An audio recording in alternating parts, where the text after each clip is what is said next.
Assalamualaikum warahmatullahi wabarakatuh. A'udzubillahi minasyaitonirrajim. Bismillahirrahmanirrahim. Wa ma huwa 'alal ghaibi bidanin. Dia dalam hal ini yaitu Nabi Muhammad bukanlah seorang yang kikir atau enggan untuk menerangkan yang gaib. Ada ayat sebelumnya yang cukup unik kalau kita mau telah, ialah bahwa Allah berkata, wa ma sahibukum bimasnun. Temanmu yaitu Nabi Muhammad itu bukanlah orang gila. Allah mengatakan di sini adalah syahibukum, temanmu, sahib. Jadi bisa dipastikan bahwa sebagian dari sahabat Rasulullah itu tidak mempercayai apa yang Rasulullah katakan tentang hari kiamat, hal yang paling gaib, dan menganggap dia adalah orang gila. Dan Allah tidak menekankan di sini tentang betapa Allah ingin menghujakan, memaksakan, tidak. Dia mengatakan dia itu temanmu. Temanmu itu bukan orang gila menceritakan tentang hari kiamat. Seterang-terangnya, sejelas-jelasnya, sedetail-detailnya. Di surat yang ke-22. Lalu kemudian tentang Rasulullah juga Allah mengatakan temanmu itu bukanlah seorang yang kikir atau enggan untuk menceritakan tentang yang gaib. Begini, ketika seseorang mengirim sebuah surat, sebuah maklumat, sebuah pengumuman, tentu kita yang menerima pengumuman itu, tentu kita yang menerima maklumat itu, tentu kita yang menerima surat itu pasti ingin tahu detail dari penerangan surat itu apa. Dan memang itu tugas Rasulullah, harus disampaikan dari big bossnya itu Allah Subhanahu wa Ta'ala lewat utusannya yang mulia Jibril, yang ditaati dan dipercaya di kalangan para malaikat.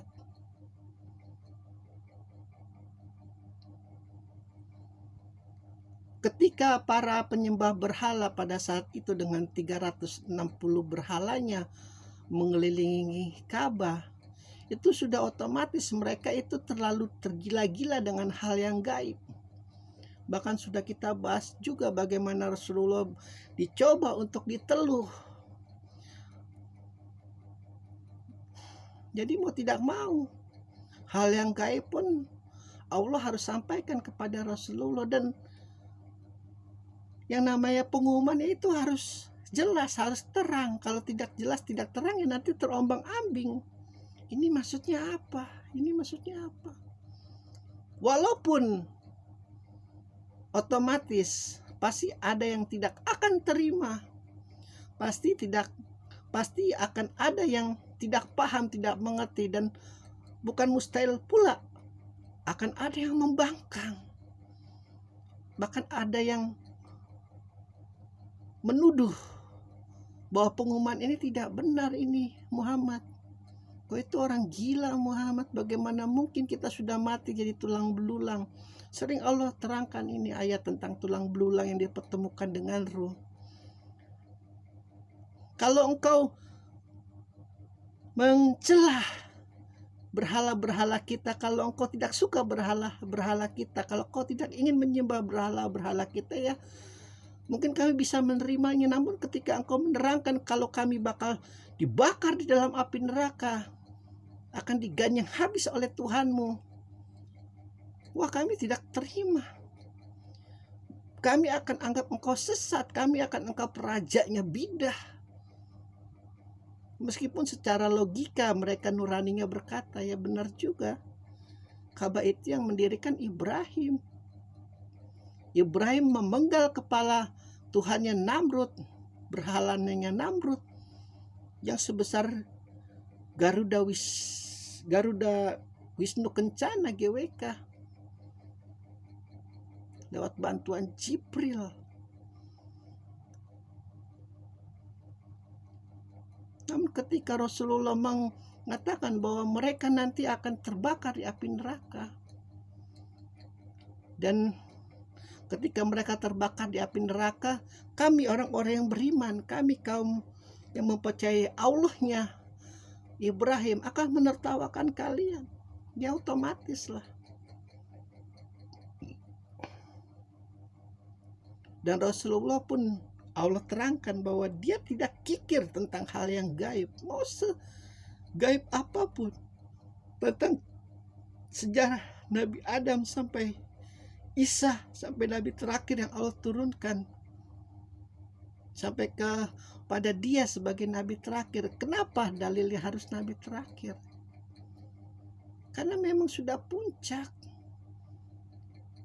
Kita sepaham apapun, secerdas apapun, seintelektual apapun, sepintar apapun, sekaya apapun, tidak bisa akan mengalahkan, tidak bisa akan menjatuhkan tingginya akhlak mulia Rasulullah.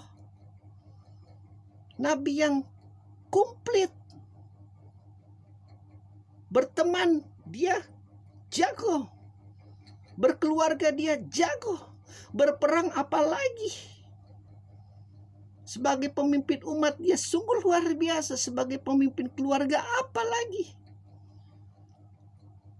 Makanya ketika banyak para nabi-nabi palsu keluar dari sarangnya seperti jamur di musim hujan, itu tugasnya Abu Bakar As-Siddiq luar biasa, pegal itu. Karena laknatullah pasti menyebarkan isu, menyebarkan bisikan-bisikan hasutan yang luar biasa. Engkau lebih besar daripada Muhammad, engkau lebih besar daripada Muhammad. Sampai detik ini pun kalau kita lihat banyak orang-orang yang tersesat yang mengaku dirinya nabi, yang mengaku dirinya rasul, yang mengaku dirinya imam. Kita tidak perlu bahas agama-agama yang lain. Kalau Injil, kalau umat Nasrani masih mengaku ada rasul di kalangan mereka, yaitu namanya Paus, ya sudah, biarkan saja. Karena Rasulullah menegaskan, tidak ada rasul lagi setelah aku, tidak ada lagi nabi setelah aku. Al-Quran adalah benteng terakhir tauhid logika manusia. Makanya maju apapun dunia ini, dengan teknologi yang luar biasa, dengan teknologinya yang sangat mumpuni, meski kelak nanti mungkin kita bisa tinggal di planet Mars sekalipun, Al-Quran tidak akan pernah tidak dibutuhkan. Ketika Al-Quran tidak dibutuhkan, itu seburuk-buruknya masa. Hati-hati. Makanya ketika Al-Quran dilecehkan oleh orang Perancis lewat kartun-kartun, lewat tulisan-tulisan, ya bukannya tidak setuju dengan kalangan umat Islam yang langsung berteriak, langsung marah.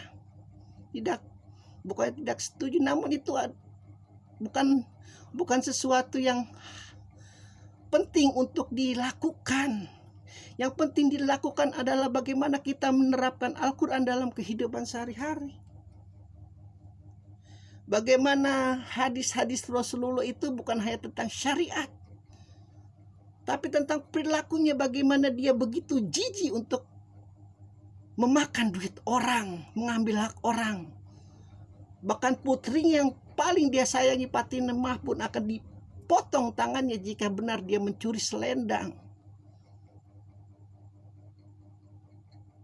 Bagaimana dia itu benci dengan kaum-kaum mafia yang menggerus harta anak yatim, yang menggerus harta fakir miskin, membombardir kemanusiaan, bayi-bayi perempuan dikubur. Itu hadis yang paling, setidaknya jangan pernah dilupakan. Kemanusiaan itu di atas agama. Agama itu untuk manusia. Ketika kau menghilangkan kemanusiaan, maka agamamu itu juga bukan fitrah lagi. Ada ego di dalammu. ada ego di pikiranmu, dan yang lebih jauh lagi sesaatnya ada nafsu di badanmu. Alhamdulillahirobbilalamin.